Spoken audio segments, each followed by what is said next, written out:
Assalamualaikum, selamat datang di channel saya Balkis Nurul Miftah.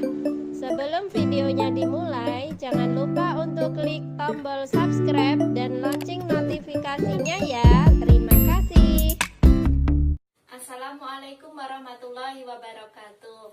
Baik teman-teman semua, pada pertemuan kali ini saya akan membahas sedikit saja mengenai sastra Arab. Apakah yang dimaksud dengan sastra? Menurut para ulama atau ilmuwan atau linguis, sastra adalah karya atau hasil ciptaan manusia baik secara lisan ataupun secara tulisan. Ada juga ilmuwan yang mengatakan bahwa sastra adalah sesuatu perkataan yang puitis. Baik, di sini saya akan menjelaskan sedikit sastra Arab. Sastra Arab terbagi menjadi 5 periode. Yang pertama, sastra jahili. Yang kedua, sastra Sodr Islam atau sastra era Islam. Yang ketiga, sastra Abbasi. Yang keempat, sastra Turki. Dan yang kelima adalah sastra modern.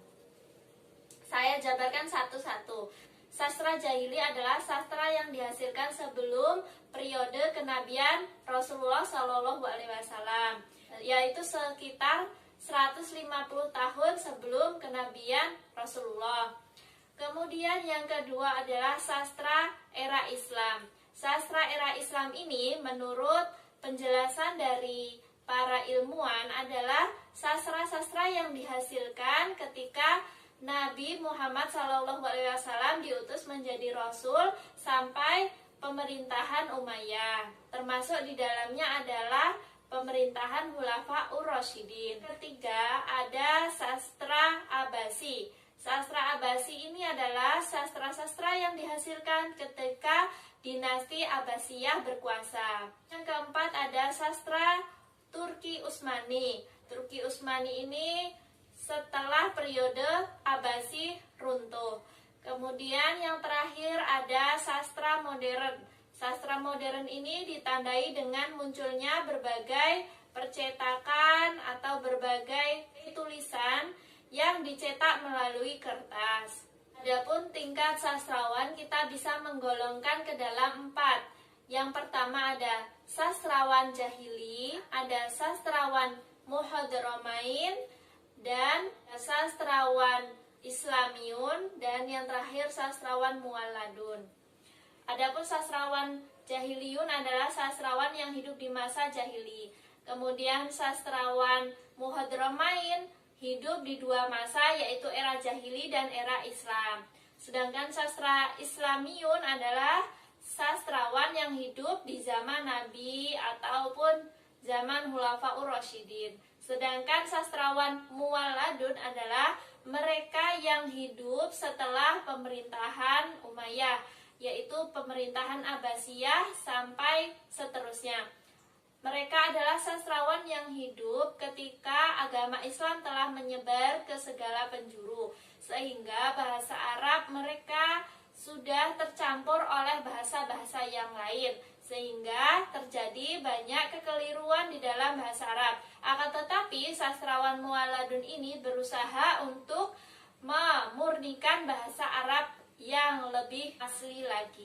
Jika tadi kita telah mengetahui definisi dari sastra serta mengetahui macam-macam sastrawan, selanjutnya kita akan menjelaskan tentang pembagian sastra. Sastra Arab dibagi menjadi 2, yaitu puisi dan prosa. Apa definisi dari puisi dan prosa itu? Puisi adalah perkataan atau kalam yang memiliki wazan dan berqafiyah. Sedangkan prosa adalah kalam atau perkataan yang tidak memiliki wazan atau qafiyah. Jadi, dalam arti lain, puisi memiliki sajak-sajak dan irama-irama yang bagus, sedangkan prosa gaya bahasanya lebih bebas dan tidak terikat pada sajak ataupun irama. Adapun perbedaan yang mendasar antara puisi dan prosa adalah bahwa puisi biasanya terikat oleh wazan dan qafiyah. Sedangkan prosa tidak terikat oleh wazan dan qafiyah. Kemudian yang nomor 2, puisi merupakan diwannya orang Arab yang merupakan kebanggaan orang Arab jika bisa menciptakan puisi. Prosa bukan merupakan diwan Arab dan bukan merupakan kebanggaan orang Arab jika bisa menciptakan prosa. Kemudian perbedaan yang ketiga adalah puisi bisa dilakukan dan cocok jika dibuat irama musik. Sedangkan prosa tidak cocok jika dilakukan dan tidak cocok juga diberi irama musik. Perbedaan yang keempat adalah puisi merupakan sumber kesenangan dan permainan, sedangkan prosa merupakan bahasa agama, politik, ekonomi. Jadi prosa itu lebih resmi bahasanya dan prosa itu tidak memiliki bahasa yang mengandung hayalan atau mengandung imajinasi. Kemudian perbedaan selanjutnya adalah puisi tidak bisa disampaikan atau tidak cocok disampaikan dalam keadaan duduk. Jadi puisi itu cocoknya disampaikan dalam keadaan berdiri. Sedangkan prosa lebih bebas dalam penyampaiannya, bisa disampaikan secara berdiri maupun secara duduk. Perbedaan yang terakhir adalah bahwa puisi itu tidak digunakan dalam percakapan, sedangkan prosa bisa digunakan dalam percakapan. Saya beri contoh di sini adalah Arab Jahili. Yang pertama adalah puisi madah atau madih. Jadi puisi ini merupakan puisi pujian misalnya kepada raja-raja atau kepada bangsawan-bangsawan. Akan tetapi ketika era Nabi Muhammad SAW, puisi madih atau pujian ini biasanya ditujukan untuk memuji agama Islam atau agama Dinul Hanif, agama yang hanif. Selanjutnya adalah puisi ar-rosa. Ar-rosa adalah puisi ratapan.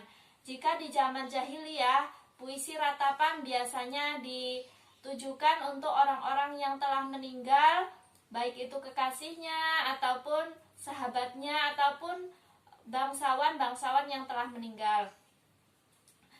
Ketika zaman jahili puisi rosa ini digunakan untuk meratapi meninggalnya seseorang, maka di zaman Nabi puisi ar-rosa lebih disifatkan kepada para syuhada. Jadi mereka mengenang jasa-jasa syuhada ini melalui puisi ar-rosa.